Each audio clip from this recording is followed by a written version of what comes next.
20 de junio de 1973, Juan Domingo Perón regresó definitivamente a la Argentina tras 18 años de exilio. Cientos de miles de personas se movilizaron al aeropuerto de Ezeiza en una de las manifestaciones más fenomenales de la historia argentina. Esta permitiría hacer una fiesta, donde el pueblo argentino se reencontraría con su líder político. 40 días antes, Héctor Cámpora había asumido la presidencia en las primeras elecciones sin proscripciones desde 1955, con su campaña electoral, el eslogan de Cámpora al gobierno y Perón al poder. Por esos años, el peronismo está fuertemente polarizado en dos facciones organizadas y armadas, que reconocemos como la izquierda peronista, aspirando a una patria socialista y representada por los montoneros y las Fuerzas Armadas Revolucionarias. Por otro lado, la derecha peronista de la mano del sindicalismo, que respondía al secretario general de la CGT, José Ignacio Rucci. Esta oposición se profundizó justamente con la llegada de Perón, donde más de 2 millones de personas esperaban a su líder, quien hablaría en un palco preparado cerca del aeropuerto. La seguridad estaba a cargo de los grupos de derecha. El coronel retirado, Jorge Manuel Osinde, tenía la orden de impedir que la izquierda de la juventud peronista se acercara al palco, generando de esta manera un cerco que duraría toda su presidencia y más, así impidiendo ver la realidad del pueblo y llevándolo a tomar decisiones erráticas, ya que el único objetivo era mostrar un peronismo sindical. La derecha peronista defendió su importancia, por así decirlo, a los tiros. Siguió una situación de extrema violencia y tortura, con más de 16 muertos. Se dice y cree que la masacre de Ezeiza dio pie al avance de la extrema derecha en los gobiernos de María Estela Martínez de Perón y José López Rega, con los genocidios de la AAA en el año 1976.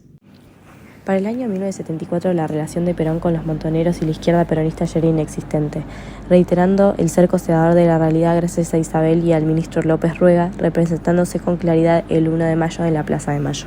Ni en la apreciación de los días que venían, ni en la calidad de la organización sindical, que a través de 20 años, pese a estos estúpidos que gritan.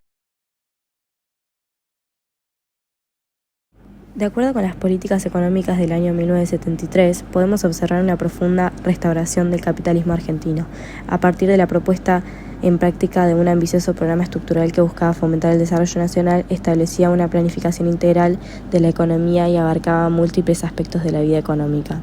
De igual manera terminaron favoreciendo al sector burgués de la sociedad. Las distintas políticas fueron el pacto social, siendo la defensa del mercado interno y de un capitalismo nacional con pleno empleo y una distribución de ingresos que favorece a los asalariados, dándole lugar al sector público de poder cumplirlo. Contrarrestar el poder político del capital extranjero y de la oligarquía nacional y revertir el proceso de desnacionalización y dependencia con el desarrollo del pymes. Acumulación del capital para una distribución de ingresos más equitativo, aumento de capital y exportaciones. El plan trienal diseñado por Gelbert y presentado por Perón en junio de 1973, que debería resultar superior al incremento de consumo gracias al incremento de la formación de capital e inversión pública. Los resultados no fueron los esperados, nos encontramos con un aumento del 6% del PBI, pero un decrecimiento en la inversión y el consumo. No podemos ignorar que este plan tenía facciones sociales y de capital ya determinadas. En primer lugar, la absorción del aumento salarial que conllevó a la implementación del pacto social había pasado con mayor fuerza en las industrias que resultaban mano de obra intensivas, perjudicando a la burguesía que era un sector aliado. Finalmente, la política de congelación de precios mostró que solo puede ser válida en el momento específico para compensar las expectativas y aplicarlas temporalmente. En este caso, su aplicación provocó una importante pérdida en la rentabilidad del papel principal. De igual manera, el Fondo de Reparación Histórico del Conurbano, el Pacto Social y el Pacto Arraigo, favoreciendo a aquellos no favorecidos económicamente. El ministro López Ruega crea la Alianza Anticomunista Argentina, mejor conocida como AAA, que buscaba reprimir y eliminar a la milicia de izquierda, tanto al peronista como al que no lo era. Tenían sus respectivos centros de detención donde realizaban todas las prácticas ilegales, cobrándose más de 400 vidas en el momento como las del padre Carlos Mujica, Salvio Frondizi y más. Tras 9 meses en el poder, el país se encuentra conmovido y deja sus diferencias de lado tras el fallecimiento del general Perón, quien ya había estado varios días en el hospital. Antes de fallecer, le había dicho a su médico que no se preocupe, que esa noche no había sido peor que las anteriores, abandonando al país más tarde luego de un paro cardíaco y dejando el poder a María Estela Martínez de Perón. Para el año 1975, José López Rega e Isabel Perón trabajaban juntos y de manera muy aliada, notándose fuertemente la influencia del ministro sobre la ex esposa del general. En este lapso de tiempo hicieron notar la presencia de la AAA, usándola para reprimir también a algunos dirigentes de la CGT para adueñarse de su ingreso económico. No muy lejano, rompen su relación completamente. Señora, ¿hubieran actuado como actuaron si no tenían cártel libre del poder político que usted representaba en esas épocas? Que un jefe de Estado, una persona que ha regido los destinos de un país, cuando tiene que decir algo lo dice en su momento, y si luego no lo dice se calla la boca y se lo lleva a la tumba. Esa es mi opinión. Pero quizás los familiares de los desaparecidos quisieran tener una explicación, señora. Bueno, pero hay que pedirse la explicación a los que... ¿Usted cree que está bien estos señores que aparecen? Nada, yo ya he dicho mi última palabra. El gobierno de Isabel decae rápidamente y sin capacidad de mantener el poder, pide auxilio a las Fuerzas Armadas. Más tarde, firman un decreto que autoriza reprimir a aquellos subversivos, dándole lugar al Operativo Independencia en la provincia de Tucumán. Allí acaban los movimientos guerrilleros de la ERP, el Ejército Revolucionario del Pueblo. También mantuvieron por todo este tiempo los centros clandestinos de detención. Con fuertes vínculos a López Rega, asume como ministro de Economía Celestino Rodrigo, quien a 48 horas de asumir lanza un fuerte plan de ajuste más tarde definido como Rodrigazo, el cual devaluó la moneda, combustibles y tarifas, dejando sin salida al gobierno de Isabel, quien se toma una licencia de su mandato y a López Rega lo deja huyendo del país. No más tarde, el operativo Independencia se desplaza a todo el país y la presidenta llama a elecciones, siendo derrocada por un golpe de Estado liderado por los comandantes de las tres armas, Jorge Rafael Videla, Emilio Macera y Orlando Agosti. Por último, pudimos hacerle unas preguntas a uno de los nietos del general Perón, que nos contó cómo vivió su familia desde el fallecimiento del mismo.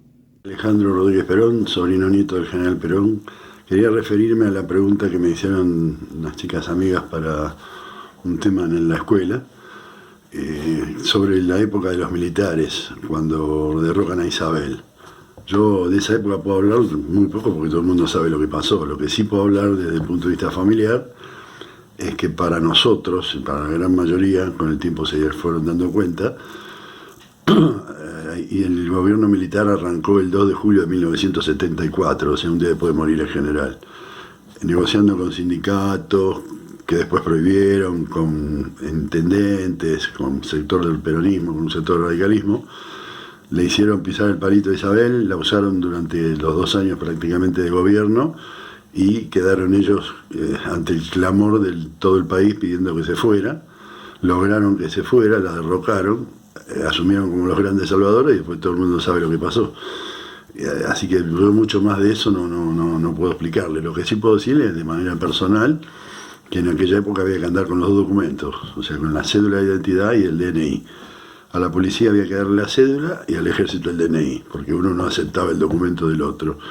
O sea, nosotros teníamos que estar, yo era adolescente, teníamos que estar permanentemente con esa documentación en el bolsillo. Y a mí, en mi caso particular, la policía me dejaba por ahí una noche entera en la comisaría sin ningún motivo, simplemente porque eran antiperonistas, y el ejército nos llevaba a pasear al Pilar, Escobar, a donde se ocurriera, y nos dejaba tirados ahí, y después teníamos que arreglar nosotros para volver a nuestro domicilio, llamando a nuestros padres, o algún buen vecino que lograba, nos daba bolilla y llamaba por teléfono a mi familia y me iban a buscar o mandaban algún taxi o algo por el estilo. Pero realmente es lo único que puedo contar con respecto a eso, ¿no? Porque era tal el encierro y el manejo que había sobre Isabel, de parte de López Rega y los militares, sobre todo la primera etapa, que en los 2 años de gobierno, como mucho, la debemos haber visto 6-7 veces, así que mucho no puedo hablar. Sobre la gestión de gobierno todo el mundo sabe lo que pasó, y bueno, si hay algún tema sobre el general Perón en su última presidencia, en ese sentido no tengo ningún problema, sobre todo como persona, porque como político ya se sabe muy bien lo que hizo. Pero lo que tiene que ver con la etapa militar, creo que con esto es con lo máximo que puedo ayudar. Muchas gracias.